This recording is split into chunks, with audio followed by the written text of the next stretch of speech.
नमस्कार, आप देख रहे हैं छत्तीसगढ़ बात हमारे साथ। मैं हूं आपके साथ अभिषेक। छत्तीसगढ़ के बात हमारे साथ में आज होगी बात मोदी सरकार के 11 साल के कार्यकाल को पूरे होने को लेकर हो रही सियासत पर। प्रधानमंत्री मोदी के केंद्र की सरकार के 11 साल पूरे हो चुके हैं। पीएम मोदी पहले गैर कांग्रेसी प्रधानमंत्री हैं जिन्होंने लगातार इतने लंबे समय तक कार्यकाल देश का संभाला, देश की बागडोर संभाली और अभी भी सक्रिय है। मोदी सरकार की उपलब्धियों पर बीजेपी देश भर में संकल्प से सिद्धि अभियान चला रही है। छत्तीसगढ़ में भी अभियान 9 से 21 जून तक चलेगा। मुख्यमंत्री विष्णुदेव साय ने प्रधानमंत्री मोदी के 11 साल के कार्यकाल की सराहना करते हुए कहा है कि प्रधानमंत्री ने मां भारती और देशवासियों के सच्चे प्रधान सेवक के रूप में बागडोर संभाली और अपने कार्यकाल में देश को नए युग में प्रवेश कराया। सीएम साय ने कहा कि प्रधानमंत्री के कुशल नेतृत्व में भारत ने अभूतपूर्व उपलब्धियां हासिल की। प्रधानमंत्री के फैसलों के कारण गांव और शहर क्षेत्र में विकास की धाराएं बहीं।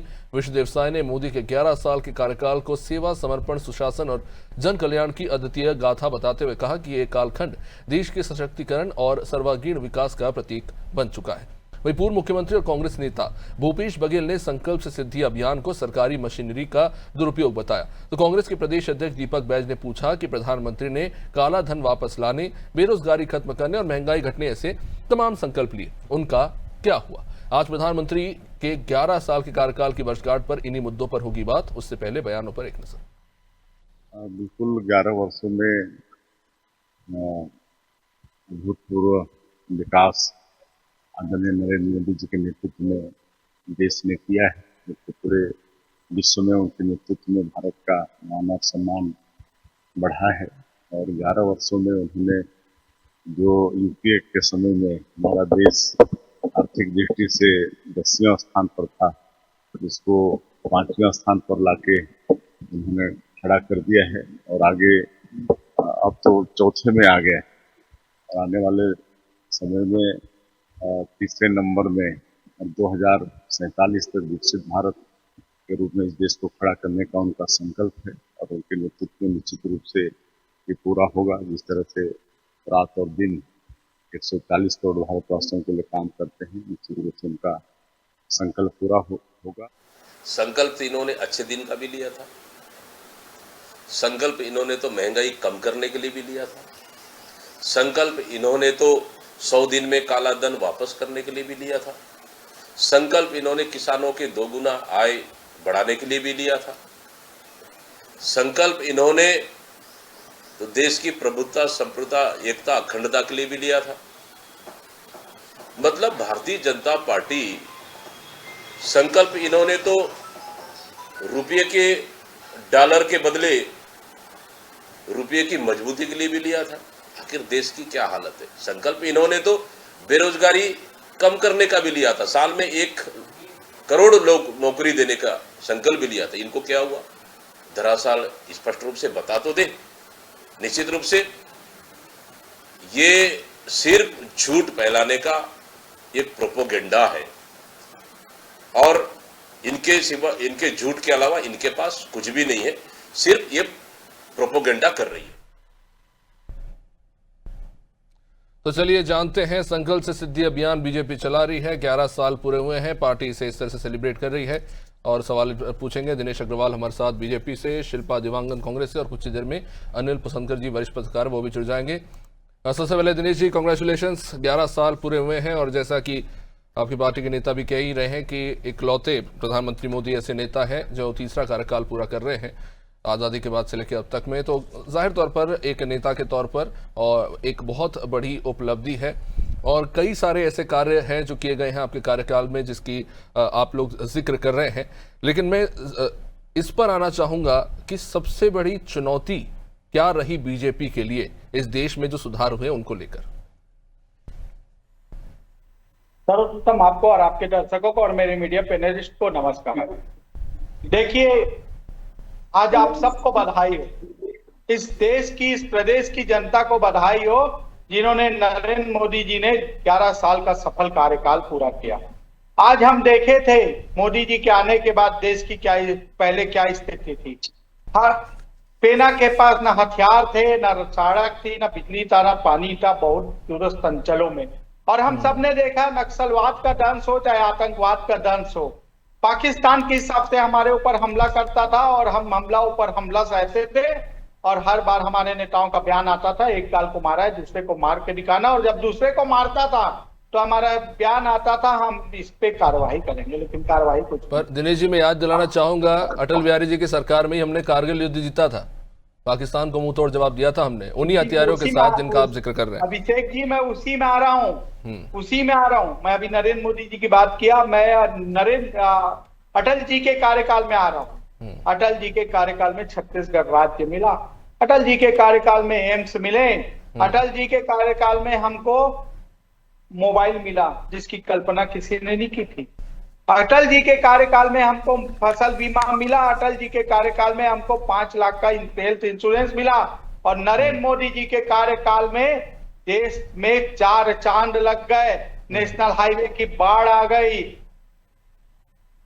ट्रेनें जो लेट लतीफी चलती थी, ट्रेनें जो वंदे भारत जिसका हम कल्पना नहीं करते थे, चिनाब नदी के ऊपर पुल की कल्पना नहीं करते थे, वो चिनाब नदी का पुल दिया, और हम आज देख रहे हैं बोडघाट परियोजना जो बस्तर की लाइफ लाइन है, उसको माननीय नरेंद्र मोदी जी उसको आज धरातल पर लाने जा रहे हैं।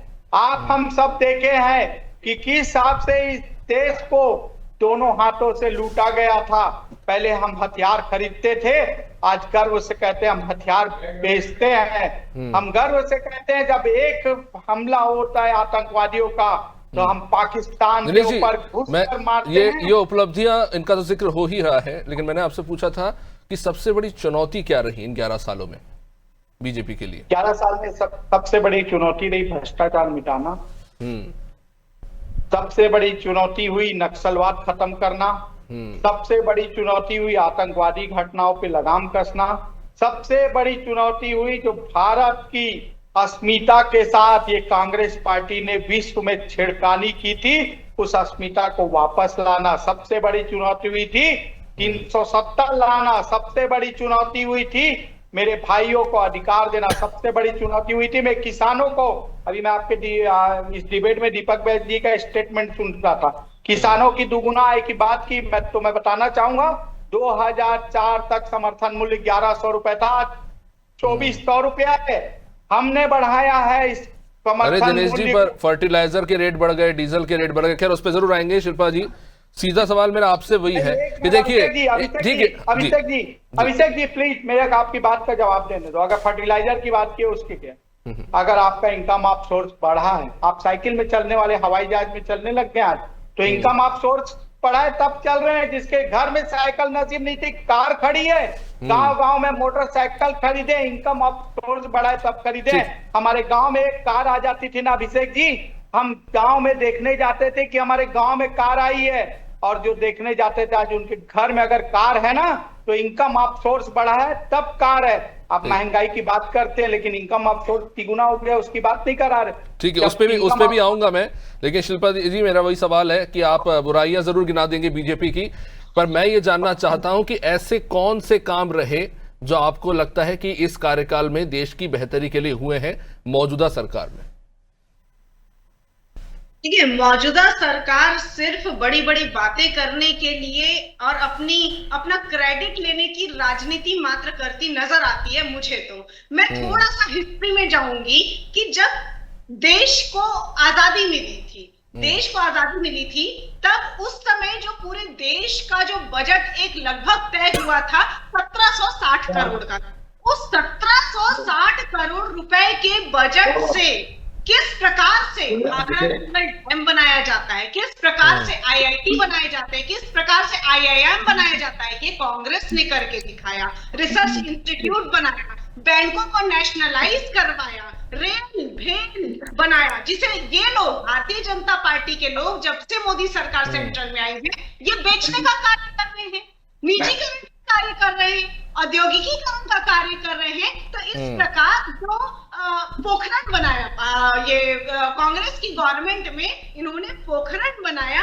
पाकिस्तान के 2 टुकड़े कर दिए, हरित क्रांति लाई, दुग्ध क्रांति लाई, right to information, right to food, right to education, MNREGA जैसी चीजें जो हैं वो सारी कांग्रेस की नीतियां रही हैं। तो इसका मंशा समझ में आती है। मैं ये इतना कुछ इसलिए बता रही हूँ कि कांग्रेस की दिशा, कांग्रेस की जो मंशा है, नियत है, वो लोगों का विकास करने, देश का विकास करने के तरफ।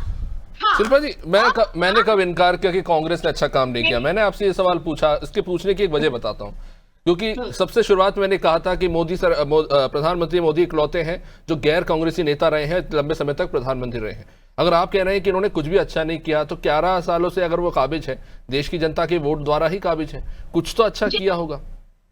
जी निश्चित रूप से भाई, अब मैं कंपैरिजन यही बताने की कोशिश कर रही हूँ कि इनकी नीति जो है वो इस दिशा में जा रही है कि जो चीजें देश की संपत्ति थी उसे बेचने का कार्य किया, और क्रेडिट लेने के लिए झूठे और आभासी चीजों को, जैसे मीडिया के माध्यम से, या मैं ये नहीं कह रही हूं, मैं ये कह रही हूं सोशल मीडिया के माध्यम से ये तरह तरह की चीजें फैलाने की कोशिश करते हैं जिससे ये अपना क्रेडिट ले सके। अच्छा, मैं बहुत कोशिश कर रहा हूं कि शिल्पा जी एक आधी अच्छी बात बता दे, पर मुझे लग रहा है ये बहुत मुश्किल होने वाला है। अच्छा, स्वच्छ भारत अभियान को लेकर शिल्पा जी आप क्या सोचती है? पहले मैं उस पर जवाब चाहूंगा। निश्चित रूप से जो उपलब्धियां हैं वो तो मैं उसको बोल ही रही हूँ कि स्वच्छ भारत अभियान बहुत अच्छा अभियान है, परंतु इनके जो अंदरूनी भ्रष्टाचार है, अंदरूनी जो वो तो दिनेश जी भी कह ही रहे हैं ना कि देखिए, भ्रष्टाचार से तो देश के पहले प्रधानमंत्री नेहरू जी भी जूझते रहे, ब्यूरोक्रेसी में ये जो अव्यवस्था थी उससे वो भी जूझते रहे, उन्होंने भी अपनी किताबों में इसका जिक्र किया। और उसके बाद इंदिरा गांधी जी भी आई, उसके बाद तमाम नेता आए और वो जूझते रहे हैं, और आज भी कहीं ना कहीं हम उससे जूझ रहे हैं। खैर, अनिल जी बहुत देर से इंतजार कर रहे हैं। अनिल जी, वैसे नेता जब उनसे पूछा जाए तो बड़ी सादगी से कहते हैं कि देखिए, लोकतंत्र की आत्मा है आलोचना, लेकिन आलोचना जब हो जाती है तो सबसे ज्यादा मुंह फुला के यही नेता बैठ जाते हैं। इसलिए मैंने बीजेपी से पूछा था कि आपके लिए चुनौतियां क्या थी, और कांग्रेस से ये पूछा कि आपको बीजेपी में क्या ठीक लगता है जो काम हुआ। अनिल जी, मैं आपसे जानना चाहूंगा, 11 साल हो रहे हैं इस सरकार को, जाहिर सी बात है बहुत सी नाकामियां भी हैं, बहुत सी उपलब्धियां भी साथ आई हैं। किस तरह से देखते हैं इन 11 साल के कार्यकाल को, और ये जो संकल्प से सिद्धि अभियान में जो दावे किए जा रहे हैं उसको कितना अचीव किया है? जो वादे किए थे बीजेपी ने, कितना अचीव किया और कितना अचीव होने को रह गया है? देखिए, इसमें कोई शक नहीं है, बीजेपी जब से आई है तो बात तो ये उपलब्धियों को दिखती, उपलब्धियां धरातल को दिखती है। और दूसरी बात, आपने खुद ही कहा, जनता फैसला करती है कि कोई काम कर रहा है, कैसा काम कर रहा है, कैसा काम नहीं कर रहा है। लोकतंत्र में सबसे बड़ा जो रिपोर्ट कार्ड है या रिजल्ट है वो जनता देखती है। आप बताइए, जब इस देश में लोकतंत्र लड़खड़ा रहा, हर समय निशंक सरकार खेलते आ रहे थे, अब आज आप तीसरी बार पूर्ण बहुमत की सरकार में अगर हैं, एक चुनावी पूर्व गठबंधन अगर पूर्ण बहुमत की सरकार में है, तो ये तो बड़ी उपलब्धि है कि आपने त्रिशंकु और जो सरकारों का जो खतरा था, लोकतंत्र के लड़खड़ाने का खतरा था, सरकारों में गिरने का खतरा था, उसको खत्म किया। दूसरी बात, महत्वपूर्ण बात यह है कि आज हम जो है तृतीय विश्व के जो सदस्य होते थे, निर्गुण सम्मेलन के जो सदस्य होते थे, उससे निकलकर हम एक आज स्वतंत्र रूप से विश्व को दिशा देने वाली एक बड़ी ताकत में बनते जा रहे हैं। चौथे नंबर की अगर अर्थव्यवस्था है तो कोई ये मजाक बात नहीं है, आज हम चौथे नंबर की व्यवस्था है, तो इसमें कहीं ना कहीं तो उसका असर जो है देश में दिख रहा है। आपने कभी, जब हम छोटे थे तो हम तो सोवियत संघ की किताब आती थी, सोवियत संघ रशियन किताब आती थी, उसमें फ्लाई ओवर और बड़ी बड़ी जो लोग की बसेस वगैरह देखते थे, हमारा ऐसा कैसा होगा, सड़क जब मध्य प्रदेश हुआ करता था, हम यहाँ से बॉर्डर पार करते थे तो महाराज जाते थे, तो बोलते लोग महाराष्ट्र कैसे पता चला पूरी सड़क तो सड़कें नहीं, आज हाईवे का जाल है, अब आपके पास जो है ब्रह्मपुत्र पर पुल है, चिनाब पर पुल है, और सबसे महत्वपूर्ण बात यह है कि स्ट्रेटेजिक जो हमारा स्ट्रेटेजिक स्ट्रेंथ है वो बहुत बड़ा है। आपके पास सबसे बड़ी चुनौती की देखिए, चीन की जो विस्तारवादी नीति है वो सारी दुनिया जानती है, और चीन हमको 3 तरफ से घेर रहा था। हमारे 3 तरफ सीमा वो है, समुद्र है, और चौथे तरफ जो है वो पर्वत है, हिमालय है। तो पर्वत तरफ तो नेपाल से उनकी गड़बड़ियां सबको मालूम ही थी, जो नेपा सेक्टर है वहां अरुणाचल मेघालय में उसका दखल सबको पता ही था, बर्मा में भी उसके पास हिस्सा था, और नीचे श्रीलंका में उसने बना लिया था, पाकिस्तान में वो सिटी पर। तो हम तो सब तरफ से हमको चीन इस तरह से घेर रहा था, उस समय जो रेसिस्ट करने की जो स्ट्रेटेजिक इंपॉर्टेंस, स्ट्रेटेजिक स्ट्रेंथ की बात है वो बहुत मजबूती से नरेंद्र मोदी की सरकार में बढ़ी है। और फिर एक और महत्वपूर्ण बात, बर्मा की जो सीमा पर तो तार ही थी, बांग्लादेश और पाकिस्तान की सीमाओं में जो जो जो हाईटेक जो बॉर्डर बने, जो फेंसिंग हुई है, वो सबसे महत्वपूर्ण है। वरना घुसपैठी तो चले आ रहे थे, आज भी आ रहे, लेकिन वो दूसरे तरीके से आ रहे हैं। ये जो सीमाओं की सुरक्षा करना, सुरक्षा चौकस करना, बंद करना, ये बहुत महत्वपूर्ण है। और फिर जो कांग्रेस है वो अपने जो पुराना इतिहास को गिनाएगी, उसको बेशक कांग्रेस को ये भी याद रखना चाहिए। राजीव गांधी ने कहा था कि दिल्ली से चलने वाला 1 रुपया जो है जब जमीन पे जाता है तो 15 पैसे हो जाता है, तो 85 पैसे कहीं नहीं जाते थे। ये जो तुलना होती है अनिल जी, वो कितनी व्यवहारिक है? क्योंकि अगर आप देखें तो टेक्नोलॉजिकल डेवलपमेंट जो हुआ है वो बीते 10-12 सालों में, अगर पूर्व की यूपीए सरकार की तुलना में हम देखें तो टेक्नोलॉजिकल डेवलपमेंट बहुत ज़्यादा हुआ है। अगर आज आप डीबीटी कर पा रहे हैं, सबके ऑनलाइन खाते हैं, डिजिटलाइजेशन आ चुका है, गाँव-गाँव में अब टावर बन रहे हैं, ये सारी चीज़ें उपलब्ध नहीं थी। हालांकि तब इन चीज़ों का मजाक उड़ाया जाता था, लेकिन ये तुलना किस हद तक सही? देखिए, एक होती है नॉर्मल ग्रोथ और एक होती है एक्सपोनेंशियल ग्रोथ, कि आप उम्मीद से बढ़कर आप कुछ करके दिखा रहे हैं। तो क्या ऐसी ग्रोथ देखने को मिली है भारत में? मैं इस परिप्रेक्ष्य में पूछ रहा हूं कि हम कह रहे हैं कि हम दुनिया की चौथी बड़ी अर्थव्यवस्था बनने जा रहे हैं, लेकिन पर कैपिटा इनकम में हम कहां खड़े हैं? 127वें नंबर पे 180 देशों में। तो क्या हम इस पर नहीं सोचना चाहिए? नहीं, देखिए, ये जो है इस तरह जो आपने कहा कि वो बहुत महत्वपूर्ण सवाल है कि हमको जो सुविधा मिली वो क्या है। तुलना जो है कहीं पर भी आप जब करेंगे तो तुलना करने में फिर आपको बहुत सारे फिर उसमें जो है फैक्टर्स रखने पड़ते हैं कि आप, लेकिन जो रफ्तार की विकास की, ठीक है, जो डिजिटलाइजेशन है, जो इलेक्ट्रॉनिक सारी इसमें जो हम आगे बढ़े हैं, वो उस दौर में नहीं थी, ये उसके पहले दौर में नहीं थी। लेकिन जो सुविधाएं थी उसके अनुपात में जो तुलना है, तो जो विकास की रफ्तार थी वो बहुत ही भी थी। तो हमारी सब रफ्तार जो है, विकास की रफ्तार वो तेज है। ये जो पर कैपिटा इनकम वाली बात, इसमें कोई शक नहीं कि आप अगर मैन पावर से मल्टीप्लाई करोगे, डिवाइड करोगे, तो बहुत सारे फैक्टर आएंगे। तो जापान के पीछे रहेगा, जापान में तो आबादी कम थी, तो क्षेत्रफल भी तो कम था। हमारी आबादी ज्यादा है तो हमारा क्षेत्रफल भी तो, लेकिन फिर अनिल जी उस पर मैं ये भी तो तर्क दे सकता हूँ कि चीन की आबादी तो हमारी बराबर है, फिर वो हमसे आगे क्यों है? पर खैर, मैं इस पे आना चाहूंगा। मेरा सवाल ये है दिनेश जी, मैं एम्प्लॉयमेंट पे नहीं, एम्प्लॉयबिलिटी पे आना चाहूंगा। क्योंकि ठीक है, आप कह रहे हैं कि आप बाहर से निवेशकों को बुलाएंगे, आप फैक्ट्री खोलेंगे। बेसिक एग्जांपल पकड़ते हैं, गांव में खेत जो होते हैं उनको आप किसी फैक्ट्री के लिए दे देते हो लीज पे, वहां पे वो सीमेंट फैक्ट्री खोलते हैं, किसानों को कहा जाता है ठीक है भाई आपको रोजगार मिलेगा, पर वो वहां पे मजदूर बन के रह जाते हैं क्योंकि वही उतनी ही उनकी दक्षता है। मैं ये एग्जाम्पल देने का रीजन ये है कि आप अगर फैक्ट्रीज खोल भी लें, लेकिन आपके जो एजुकेशनल इंस्टीट्यूट्स हैं वही अगर क्वालिटी के नहीं है, तो आप किस तरह के रोजगार सृजित कर पाएंगे इतनी बड़ी युवा के लिए? ये बात मैं नहीं, केंद्रीय मंत्री पीयूष गोयल जी ने भी कहा था एक मेरे ख्याल से कोई कॉन्क्लेव हो रहा था उसमें, स्टार्टअप कॉन्क्लेव में, कि क्या स्विगी और जोमेटो यही है हमारे इस देश के युवाओं का भविष्य? ये उनके वर्ड्स हैं।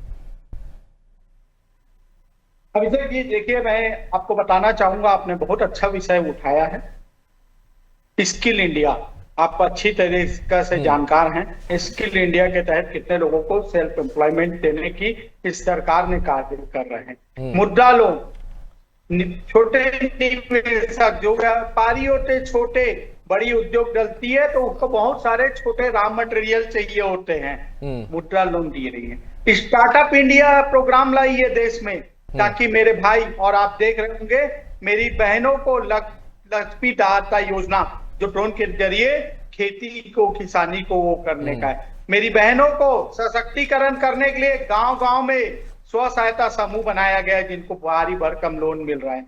आप हम सब देख रहे हैं, आज जहां मेरी बहन बात की IIT, IIM और एम्स जैसे हॉस्पिटल की, तो मैं आपके पर इन तक देखिए, वो शिल्पा जी ने जो बात की, मैं उस पर सीधे आना चाहूंगा। उतने बड़े कॉलेज तक इस देश की इतनी बड़ी आबादी के स्टूडेंट्स की पहुंच नहीं है। ये बहुत गर्व की बात है कि हमारे पास IIT और एम्स जैसे संस्थान है, इससे इतने दिग्गज लोग निकल कर आते हैं। लेकिन दिनेश जी, मैंने जो सवाल पूछा उसके पीछे एक बहुत बड़ा कारण है। जितने भी स्कूल से लेके कॉलेजेस में जितने भी एजुकेशनल इंस्टीट्यूट हैं, इनमें पैसा लगा हुआ है नेता, मंत्री और ब्यूरोक्रेट्स का, ये कंट्रोल करते हैं पूरे सिस्टम को, और ये एक्सप्लॉइट करते हैं हमारे ही देश के युवाओं को।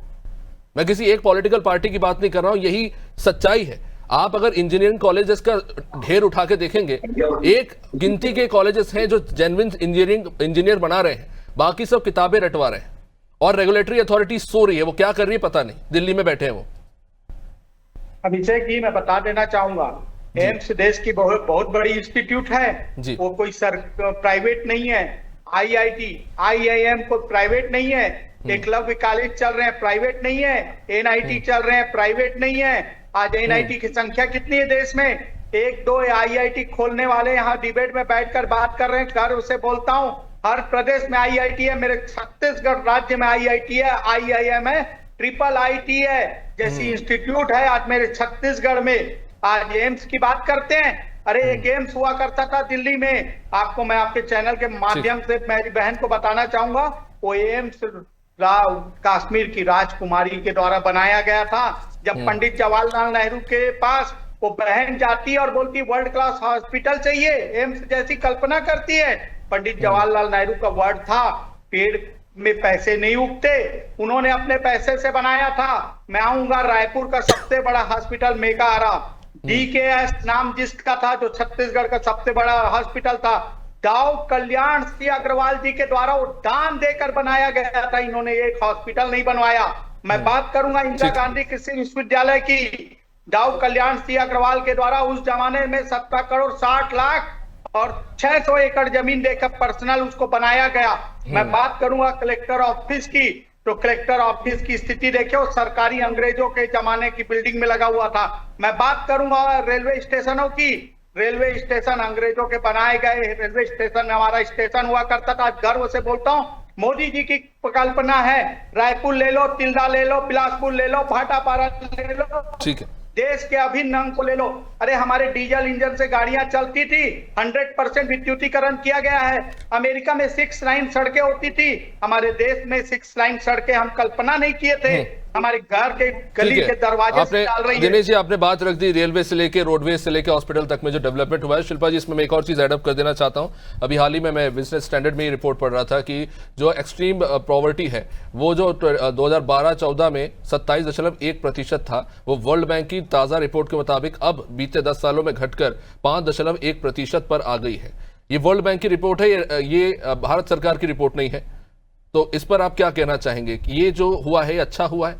जाहिर तौर पर जो एकदम निचले तबके के थे वो थोड़ा उनका स्तर सुधरा है, ये तो मानेंगे आप? कोई भी सरकार आती है, चाहे कांग्रेस की हो चाहे भाजपा की, उनका दायित्व होता है कि एक पॉवर्टी लाइन से लोगों को उनका आर्थिक संबल देके आर्थिक सशक्तिकरण करे। परंतु ये जो मेरे भाई बातें कर रहे थे उसमें मैं कोई भी सरकार आती है मेरी बहन, कोयला घोटाला होता है, राशन घोटाला होता है, दारू घोटाला होता है, पूरा घोटाले की सरकार आती है। ये बात दिनेश जी, आप अपनी बात रख चुके हैं, शिल्पा जी को सुन लीजिए प्लीज। शिल्पा जी, आप वाले कांग्रेस के अविभाजित मध्य प्रदेश में, और मध्य प्रदेश छत्तीसगढ़ जब अलग नहीं हुआ था, उनकी नींव रखने वाले कांग्रेस के पूर्व मंत्री सोनी जी थे। अब जब नींव रखी गई, एक मंजिल बन भी गया, उसके बाद जब कांग्रेस की गवर्नमेंट गिर गई, उसके बाद जब इन्होंने कार्य कंप्लीट कराया, लोकार्पण किया, तो पूरा क्रेडिट जो है भारतीय जनता पार्टी ने ले लिया। तो इस प्रकार की होती है कि जो सोच कांग्रेस की होती है, जो नींव कांग्रेस की होती है, उस पर ये अपनी क्रेडिट की राजनीति करते हैं। इट इज अ कॉम्प्लीमेंट ना मैम। अगर आपने जो योजना बनाई उसको अगर लागू कर रहे हैं, इसका मतलब ये है कि आपकी योजना अच्छी है, तभी वो लागू करें। हाँ ठीक है, क्रेडिट की लड़ाई तो खैर हम देखते ही रहते हैं, वो पुल पुलिया और सड़क के उद्घाटन में भी वो पार्षद और विधायक लड़ लेते हैं। पर खैर माफी चाह रहा हूं, आपको यहाँ पे रोक रहा हूं। बहुत बहुत शुक्रिया इस चर्चा में जुड़ने के लिए। तो 11 साल हो चुके हैं केंद्र में मोदी सरकार को। उम्मीद है आने वाले समय में और भी उपलब्धियां देश की जनता को देखने को मिले, क्योंकि देश की जनता का विकास होगा तभी तो देश का विकास होगा। बने रहिए हमारे साथ, देखते रहिए अनादि टीवी। नमस्कार।